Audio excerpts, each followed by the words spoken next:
The launch date for the next Battlefield 2042 update leaked. Infinity Ward are making big changes for Modern Warfare 2, Twitch has kicked the Hornet's Nest, and much more on Today in Gaming.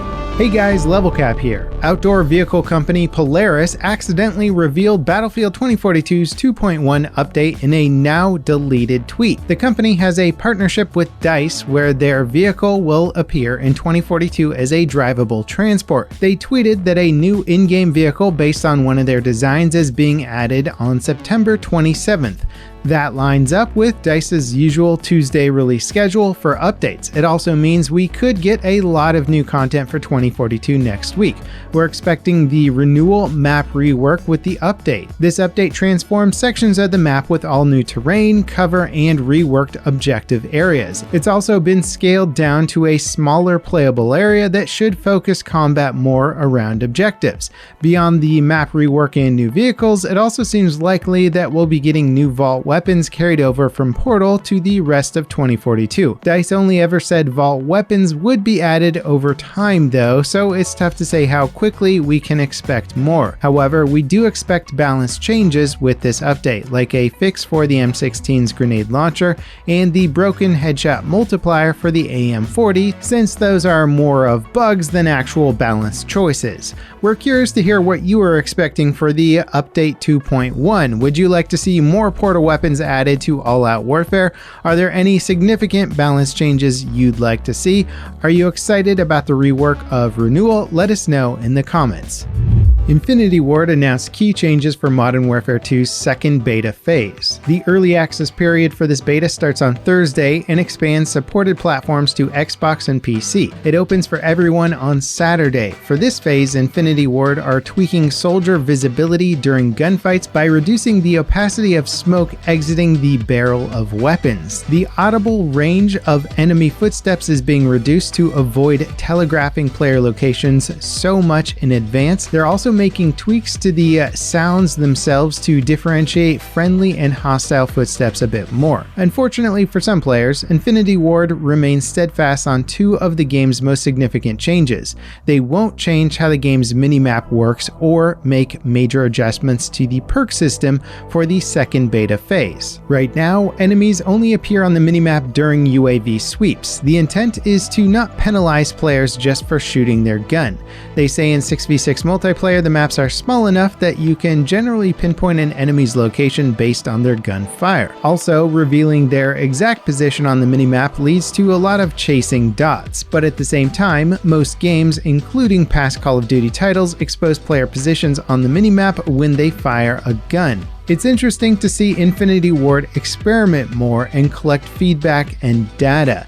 As for the perk system, currently you can earn some perks on a cooldown throughout a match. This is in line with other hero shooter style titles, but it adds a new layer of complication that doesn't seem wholly appropriate for a fast-paced FPS title like Call of Duty. Infinity Ward doesn't foresee making any big changes to the system, however they will be speeding up the cooldown so players get all their perks faster than they did in the first beta phase. Esports org G2 has been booted from Riot's franchising program. The org landed in hot water over the weekend when CEO Carlos Rodriguez shared a clip of himself and Andrew Tate attending a company party. Carlos doubled down after backlash to the original video, saying that no one can police his friendship and that he'll party with whoever he wants. Most social media platforms recently banned Tate due to toxic behavior and serious allegations of sexual trafficking and rape, which he's currently under investigation for. Riot held an emergency meeting following these tweets to determine G2's status in their program. They decided to remove G2 from Valorant's franchising program for next year. It's unclear if the removal will somehow extend to League of Legends. It seems likely that G2 have been removed from eligibility in Riot's overall partner program, which excludes them from all Riot partnership leagues. It seems like Nvidia are making a new push into the professional marketing with their upcoming RTX 4000 series GPUs. They revealed the RTX 4090 and two variants of the RTX 4080 with 16 and 12 gigabytes of VRAM respectively. According to Nvidia's intentionally vague benchmark data, the 4090 will be twice as fast in rasterized games as the current fastest GPU, the RTX 3090 Ti. In ray traced games, they measured a 4 times performance increase over the 3090 Ti. Those are some pretty darn big gains, but we'll have to wait for third-party reviews to get a real sense of the price to performance ratio. The 4080 is also a bit of a tough sell since Nvidia didn't provide real performance data for either variant outside of vague ray tracing benchmarks. Nvidia spent the bulk of the presentation on the professional applications for the RTX 4000 cards. The new GPUs will offer dual video encoders and AV1 support, dramatically reducing render times. The improved A1 cores will massively improve performance in those applications too. Nvidia is clearly focusing on a more inclusive ecosystem of software and hardware solutions that go beyond what gamers need. It'll be interesting to see how the RTX 4000 series stacks up with AMD's upcoming RDNA 3 GPUs. They're revealing those on November 3rd. The data Nvidia has shown does look extremely impressive, but as always, we will have to wait for external parties to see what the cards can actually do in real-world performances. Star Citizen has added over $100 million in crowdfunding since last November, pushing the game's total funding over $500 million. The game's 10-plus year development, missed deadlines, and unclear future has undoubtedly opened the floodgates for people to question it having raised so much money, but the proof is in the pudding at this point. The developers have made extraordinary progress in the last couple of years. Key features that seemed like a pipe dream when the game was originally announced have made their way into the game's live universe. New content like ships, missions, gameplay mechanics, and more are being added with every update.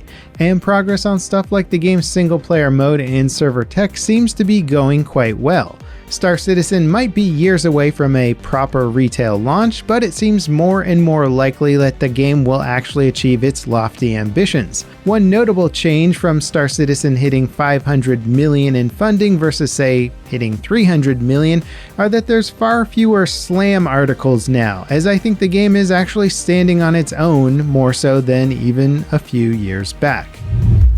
An endgame beta test for Diablo 4 is kicking off by November 18th. It'll give select players who have spent a lot of time in the past Diablo endgame experiences like Diablo 3's seasonal events a chance to test Diablo 4's final gameplay loop ahead of launch. Now, unfortunately for Blizzard, over 50 minutes of gameplay footage from a private test build was leaked. We can't show it, obviously, for copyright reasons, but it looks legitimate and shows the game in a pretty complete looking state. It's of course tough to say how a Diablo game plays based on someone else's footage though.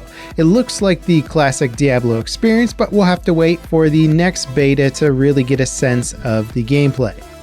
Before we get to our next story today, I just wanted to say thanks for tuning in. Please leave a comment letting us know what you think about Battlefield's next update. Let us know if you're excited for the renewal map rework or if you're hoping for some additional content.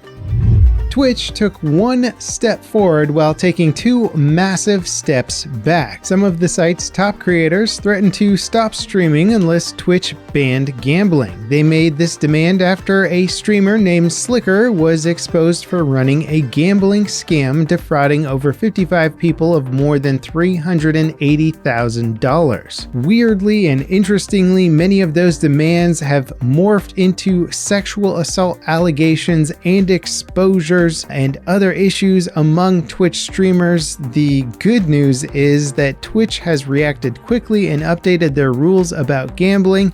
Yesterday, they announced a permanent ban on gambling sites that aren't licensed in the US. Organizations that represent some streamers embroiled in the sexual assault allegations also announced their own investigations. It's also worth pointing out that a recent issue with hate raids took weeks for Twitch to respond to, despite many streamers boycotting boycotting the platform. The same streamers who demanded Twitch ban gambling were deeply critical of the hate raid boycott, with most saying it would be ineffective. So there's a lot of frustration from the streaming community about Twitch's uneven response to the site-wide issues.